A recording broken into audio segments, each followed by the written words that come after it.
Pourquoi on a des peurs?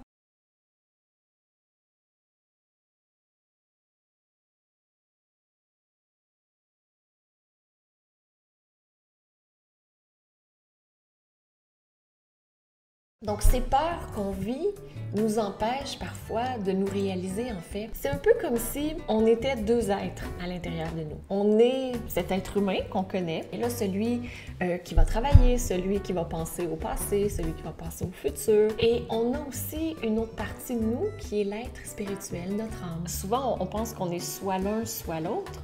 Mais en fait, on est les deux en même temps. La partie de l'être humain est dirigée par ce qu'on appelle communément le mental. Le mental a un rôle qui est vraiment important pour l'être humain. C'est de faire en sorte qu'on puisse survivre lorsqu'il y a un conflit entre essayer quelque chose de nouveau qu'il ne connaît pas, qui pourrait mettre en danger sa survie, et faire ce qu'il est habitué de faire. Le mental va naturellement aller de ce côté-là, du côté où il va dire je pense que je vais préférer la sécurité. De l'autre côté, on a notre âme qui parle à travers notre conscience et qui nous dit vas-y, fais-le, c'est bon.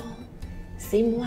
Comment on fait pour faire la différence entre les deux? Est-ce que je suis en train de me limiter, de me mettre dans un endroit serré d'où je peux difficilement sortir? Ou si je suis en train de prendre de l'expansion? Les expériences passées ont défini ces peurs qui sont présentes. Et la chose, c'est que ces expériences passées, lorsqu'elles sont arrivées, elles se sont passées de la façon dont elles se sont passées. Et il y avait cette raison qui a amené à cette conclusion. Les peurs qu'on va créer le sont en fonction du passé et on a peur de ce qui pourrait se produire dans l'avenir, alors que le secret se trouve ici dans le moment présent.